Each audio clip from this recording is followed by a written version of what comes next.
Did you know that some persons who kept their money with Polaris Bank are going through a lot before they could withdraw their money to meet their daily needs? Indeed, after passing through the stress of getting my money from Polaris Bank, an activity that lasted over 2 weeks, it brings to mind different questions. Is Polaris Bank liquidating? Is the bank merging already? Why is the CBN so silent about what is happening? I know there's a recapitalization process for banks in Nigeria, but there is little being said about the challenges customers could face. Sadly, there is also very little education for customers to help them transition with the bank to the new era. As Easter 2025 drew near, customers of Polaris Bank, like every other person, were preparing their shopping lists. They were not aware of what they were to face. A few days to Easter, they began to explore withdrawing from their accounts. I, Williams Osewizina, was one of them.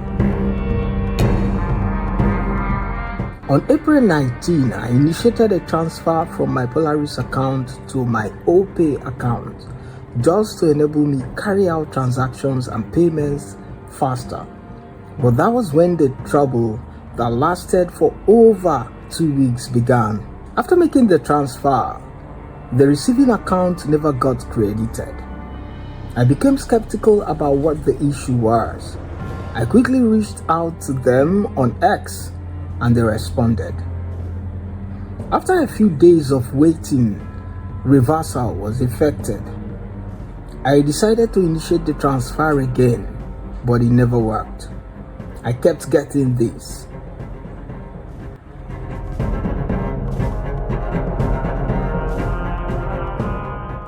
I quickly jumped to their S page again to see if they had issued any statement on this matter, but nothing was there. Instead, they had a poll asking people how it felt to return from Easter holiday.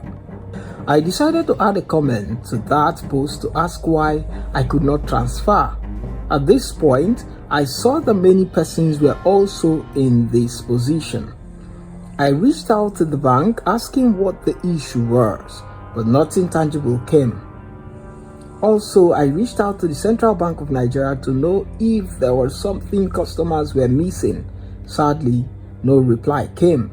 The Apex Bank ignored me. Polaris Bank suggested I download the Volt e-app, but that app never worked. At this point, it appeared like I have got my money trapped in a Ponzi scheme. After several pushes to get my money out, they offered me an option that would require me to fill a form and undergo a video verification process.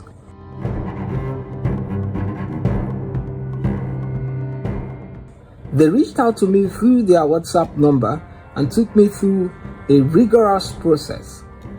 It is until I have gone through this process that I was able to move my money to the designated account. After the transaction, I asked the customer care person on WhatsApp when the issue would be resolved, and I got this response. At this point, I began to think that there must be a fundamental problem the bank is hiding from its customers.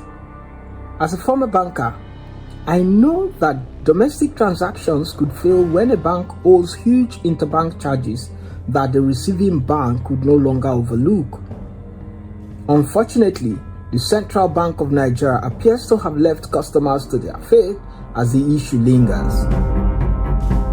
Could it be that there is a liquidation happening at the bank? Or is it just about the recapitalization that the central bank had initiated? Also, the situation may be as a result of an impending crisis that the regulatory agencies may have foreseen. This may have led to the disabling of domestic transfer to holding cash in accounts.